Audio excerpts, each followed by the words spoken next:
तो हम यहाँ आए हैं यहाँ के शिक्षा के बारे में और ज़्यादा जानने के लिए और AISF को एक सपोर्ट करने के लिए, एक चेंज के लिए हौसला देने के लिए आए हैं। आप बेगूसराय फील कर रहे हैं, आप कैसा लग रहा है बिहार आपको? हाँ, बहुत अच्छा लग रहा है।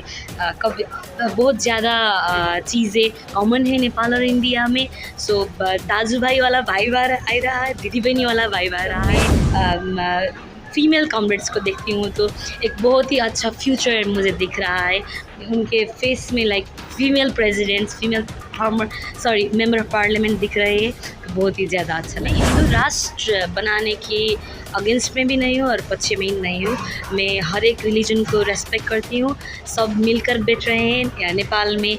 अभी तक रिलीजन का कोई भी झगड़ा सब नहीं हुआ है, तो इस विषय में सब मिलकर बैठ रहे हैं। तो सब मिलकर बैठे, झगड़ा नहीं करें, शांति होना चाहिए। क्योंकि यंगर जनरेशन आ रही है, तो अगर वो इस झगड़े को देखेंगे तो उनके मानस में नेगेटिव पूरा आएगा। तो मुझे बहुत ही चिंता है यंगर जनरेशन की, जो आ रहे हैं कोमल का फूल है, बहुत ही ज़्यादा छोटे हैं। हम उनको झगड़े का स्वरूप नहीं देना चाहते, इसलिए सब कुछ मिलकर बैठना चाहिए, पीस होना चाहिए, यूनिटी होना चाहिए, तभी तो नेशन आगे बढ़ेगा। अगर हम झगड़े पर डिस्कस करते हैं और टाइम वेस्ट करते हैं तो देश के बारे में कौन सोचेगा। नमस्कार, बेगूसराय फ्रंटलाइन में आपका स्वागत है। वक्त मैं वीना वेंकटेश हॉल में हूँ। यहाँ पर AISF all India student federation का राष्ट्रीय सम्मेलन का दूसरा दिन चल रहा है। ये 4 दिवसीय सम्मेलन है। इस सम्मेलन में देश के अलावा विदेशों से भी लोग आए हैं इस सम्मेलन में भाग लेने के लिए। इस सम्मेलन का उद्देश्य है शिक्षा बचाओ देश बचाओ। यहाँ पर नेपाल से आई हुई हैं मैडम, इनसे जानते हैं। क्या नाम है मैडम? नमस्ते, मेरा नाम स्मृति बराल है। जी, आप नेपाल से आई हैं? हाँ। आप बेगूसराय की धरती पर आई हैं, कैसा फील हो रहा है, कैसा महसूस कर रहे हैं? बहुत अच्छा फील कर रहे हैं, क्योंकि हम लोग जस्ट टीवी में देख रहे थे इस एरिया को, तो अभी इस जगह पे आए हैं। बहुत अच्छा लग रहा है। तमाम शिक्षा व्यवस्था को आप किस रूप में देख रहे हैं? अभी एवरीथिंग प्राइवेट हो रहा है। बिज़नेस के लिए एजुकेशन दी जा रही है। सरकारी कॉलेजेस को, सरकारी स्कूल्स को प्रायोरिटी नहीं दी जा रहा है, इवन इंडिया में और नेपाल में भी। सो कॉमन नेपाल में भी निजीकरण हो रहा है? हाँ जी, बहुत ज़्यादा। तो ये इश्यू बहुत कॉमन है इंडिया और नेपाल में। सो हम लड़ रहे हैं इसके अगेंस्ट में।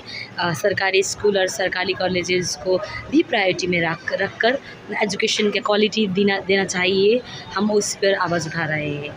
तो हम यहाँ आए हैं यहाँ के शिक्षा के बारे में और ज़्यादा जानने के लिए और AISF को एक सपोर्ट करने के लिए, एक चेंज के लिए हौसला देने के लिए आए हैं। शिक्षा और रोजगार के सहारे देश कैसे आत्मनिर्भर बने, इस पर आप क्या कहेंगे?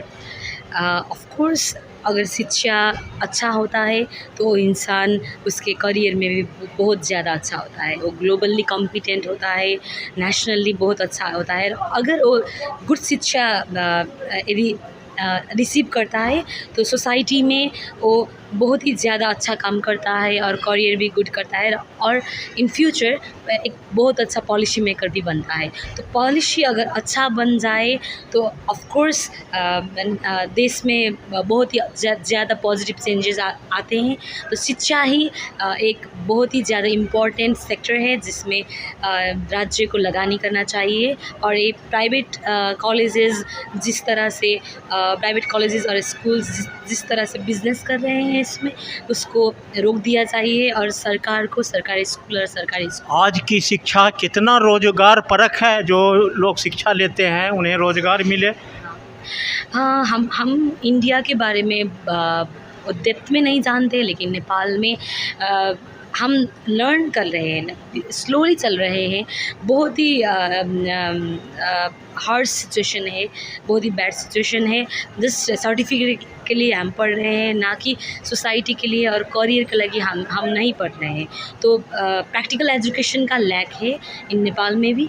तो नेपाल में भी बेरोजगारों की बहुत बड़ी फौज खड़ी है। हाँ जी, युवा देश छोड़कर बाहर जा रहे हैं क्योंकि उनको रोज़गारमूलक शिक्षा नहीं मिल रही है, वो सिर्फ सर्टिफिकेट के लिए पढ़ रहे हैं। तो अगर उन्होंने बहुत ही ज़्यादा पैसे डाले उनके बैचलर्स में तो भी वो अच्छी एम्प्लॉयमेंट नहीं पा रहे हैं। आप क्या करते हैं? आप? मैं एक सिविल इंजीनियर हूँ। आप सिविल इंजीनियर जॉब में हैं?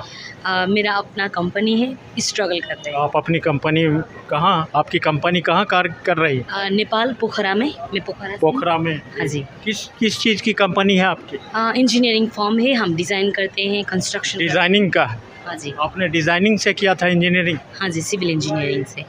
जी। रोजगार के अवसर है डिजाइनिंग के क्षेत्र में? हाँ, अवसर है, लेकिन सिस्टम बहुत ही ज़्यादा जटिल है, तो बहुत ही स्ट्रगल करना पड़ता है। आज तो ग्लोबल है, ग्लोबल हर जगह हर सामान आता है जाता है।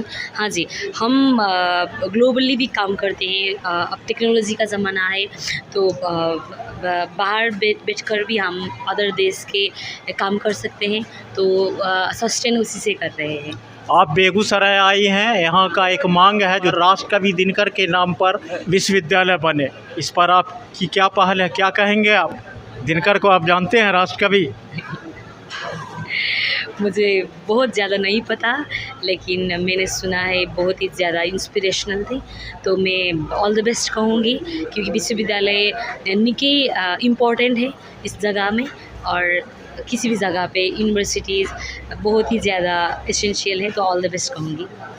दिनकर के नाम पर यूनिवर्सिटी होना चाहिए। हाँ जी। आप बेगूसराय में ऐसा फील कर रही हैं, आप कैसा लग रहा है बिहार आपको? बहुत अच्छा लग रहा है। कभी बहुत ज़्यादा चीज़ें कॉमन है नेपाल और इंडिया में। सो दाजू भाई वाला वाइब आ रहा है, दीदी बहनी वाला वाइब आ रहा है। जब मैं फीमेल कॉमरेड्स को देखती हूँ तो एक बहुत ही अच्छा फ्यूचर मुझे दिख रहा है उनके फेस में, like female presidents, female member of parliament दिख रहे हैं, तो बहुत ही ज़्यादा अच्छा लग रहा है। महंगाई में अगर कंपेयर करें तो क्या लग रहा है, बिहार में इंडिया में महंगाई ज़्यादा है कि नेपाल में? नेपाल में भी ज़्यादा है, मुझे बहुत ज़्यादा नहीं पता यहाँ का, लेकिन नेपाल में बहुत ही ज़्यादा बढ़ रहा है, तो मे बी नेपाल इंडिया में बढ़ रहा होगा। यहाँ से जाएंगी तो क्या मैसेज देना चाहेंगे मेरा आप? आपको, आपके चैनल को बहुत ही ज़्यादा धन्यवाद देना चाहूँगी इस अपॉर्चुनिटी के लिए, और ऑल द बेस्ट भी कहना चाहूँगी। That's it. ये सम्मेलन को लेके आप क्या कहेंगे? इस सम्मेलन को बहुत ही ज़्यादा शुभकामनाएँ हृदय से, क्योंकि एट दिस मोमेंट अभी स्टूडेंट यूनियन पर प्रश्न उठाया जा रहा है। स्टूडेंट यूनियन आवश्यक या नहीं खाल का डिस्कशन चल रहा है, तो अभी कॉन्फ्रेंस होना चाहिए, बहुत ही ज़्यादा इम्पॉर्टेंट है, और उनको ऑल द बेस्ट कहूँगी। इंक्लूसिव होना चाहिए कॉन्फ्रेंस, सो हम ऑल द बेस्ट कहना चाहेंगे नेपाल से, और नेपाल हर वक्त तैयार है इस कमिटी को हेल्प करने के लिए, हमारा तरफ से कोलैबोरेशन के लिए, विभिन्न कार्यक्रम के लिए। So that's it. बार बार यहाँ मांग किया जा रहा जो भारत हिंदू राष्ट्र बने, नेपाल हिंदू राष्ट्र था, अभी सेकुलर कंट्री है, क्या लग रहा है आपको, इस पर क्या कहेंगे? मैं हिंदू राष्ट्र बनाने की अगेंस्ट में भी नहीं हूँ और पक्ष में ही नहीं हूँ। मैं हर एक रिलीजन को रेस्पेक्ट करती हूँ, सब मिलकर बैठ रहे हैं। नेपाल में अभी तक रिलीजन का कोई भी झगड़ा सब नहीं हुआ है, तो इस विषय में मुझे बहुत कुछ नहीं ज़्यादा बोलना। सब मिलकर बैठ रहे हैं, तो सब मिलकर बैठें, झगड़ा नहीं करें। झगड़ा नहीं करे, आपस में मिलजुल शांति व्यवस्था कायम रहे।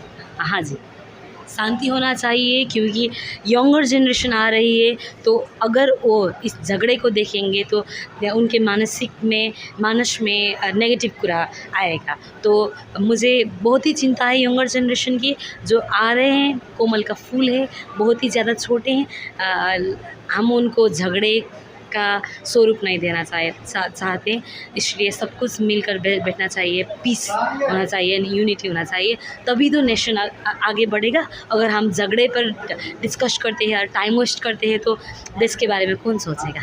हमसे बात करने के लिए बहुत बहुत धन्यवाद। अभी हमसे बात कर रही थी नेपाल से आई हुई डेलीगेट। इन्होंने भारत, नेपाल और इस सम्मेलन में आई बहुत ही बात कही, और ये पेशे से इंजीनियरिंग से फैशन डिज़ाइनिंग का अपना इनका वर्कशॉप है।